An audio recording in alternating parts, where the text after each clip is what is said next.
हम लोगों ने बहुत सत्कर्म किए होंगे बंधुओं, तब जाकर के भगवान ने भारत की माटी पर भेजा है, जहां आने के लिए देवता भी तरसता है। ऐसी मिट्टी है, भगत सिंह की मिट्टी है, सुभाष चंद्र बोस की भूमि है बंधुओं, महाराणा प्रताप की भूमि है, वीर शिवाजी की भूमि है, वीर सावरकर की भूमि है भारत की भूमि। और ऐसी भूमि पर जन्म लेना मेरे लिए परम गौरव का विषय है। गर्व होना चाहिए बंधुओं आप लोगों को। तो भारत का रहने वाला हूं, भारत की बात सुनाता हूं।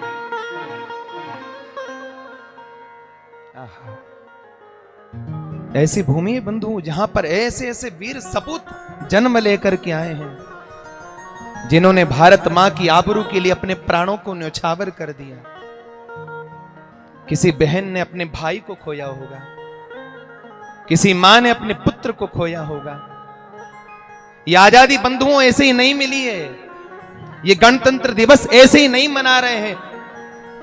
लाखों हिंदुओं ने, लाखों भारतीयों ने अपने आप को समाप्त किया है, तब जाकर कि ये हमको स्वतंत्रता प्राप्त हुई है, गौरव के साथ जीने का सौभाग्य प्राप्त हुआ है।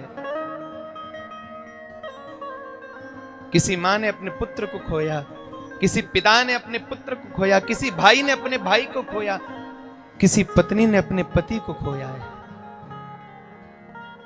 बंधुओं उस वक्त क्या स्थिति रही होगी जिस पत्नी का पति सीमा पर युद्ध करते करते अपने प्राणों की आहुति दे दे, अपने आप को न्यौछावर कर दे,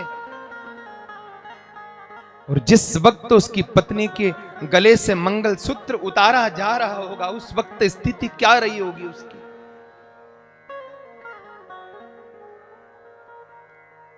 उन आंखों की 2 बूंदों से सातों सागर हारे होंगे।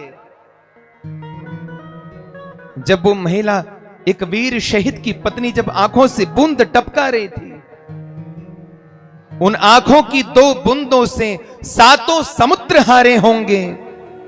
जब मेहंदी वाले हाथों ने मंगलसूत्र उतारे होंगे,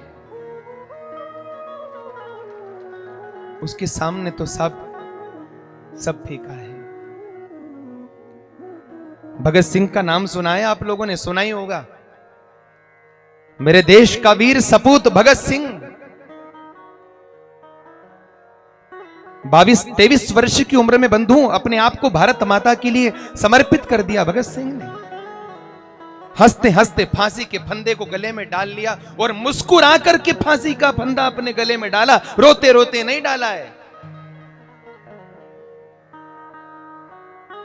भगत सिंह के जीवन की बंधु एक घटना मोए स्मरण में आ रही है।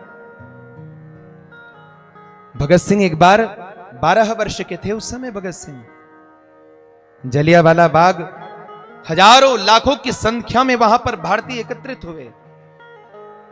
जनरल डायर ने वहां पर गोलियां चलवा दी।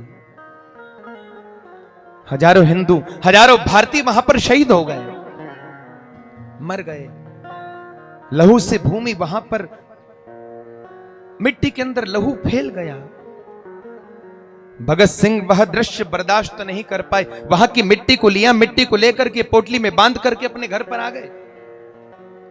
उनकी बहन ने देखा, भैया तू कहां गए, तू सुबह से अब आए हो शाम को? बोले बहन आज मैं बड़े क्रोध में हूं। बोले क्यों? अंग्रेजों को मुझे भारत से भगाना है।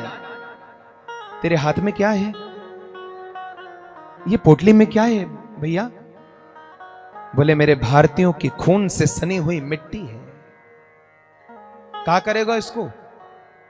इसको सामने भगवान की प्रतिमा के पास विराजित करूंगा, रोज पुष्प चढ़ाऊंगा। बोले रोज चढ़ाएगा? बोले इसलिए चढ़ाऊंगा क्योंकि रोज पुष्प चढ़ाने के बाद मेरे भारतीयों का बहा हुआ खून मुझे बार बार स्मरण दिलाए कि तुझे भारत माता को आजाद करवाना है। भगत सिंह, भगत सिंह की मां ने एक बार भगत से कहा, भगत बेटा तेरा विवाह करवा दे। बोले मैया मैंने अपनी दुल्हन ढूंढ ली है।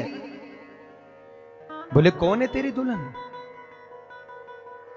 बोले मेरी दुल्हन है भारत की आजादी, उसको स्वीकार करूंगा मैया, बस मेरा विवाह हो जाएगा। ये वो मिट्टी है साहब, ये वो भूमि है बंधुओं, जिस भूमि पर देवता स्वयं आने के लिए तड़पता है, व्याकुल होता है। और हम और आप ऐसी भूमि पर आने के बाद जब राष्ट्र के साथ अगर विश्वासघात करते हैं बंधुओं, तो हृदय में बड़ी पीड़ा होती है। उन शहीदों की कुर्बानी को व्यर्थ मत जाने दो। अपने सनातन धर्म को समझो, जागो। वैसे मेरा भारत जाग रहा है, लेकिन बंधुओं अभी और जागने की आवश्यकता है, और जागने की आवश्यकता है। भारत मां के लाल हो आप, लाल बनकर के रहना, अपने कर्तव्य का निर्वहन करना। क्योंकि जब इस धराधाम को छोड़कर आप भगवान के सामने जाओ ना, भगवान को देख करके आपको नजरें ना चुराना सके, भगवान ये ना कह सके तो अपनी मिट्टी का नहीं हुआ, अपने देश का नहीं हुआ, तो मेरा कब होगा। अपने देश के लिए मर मिटो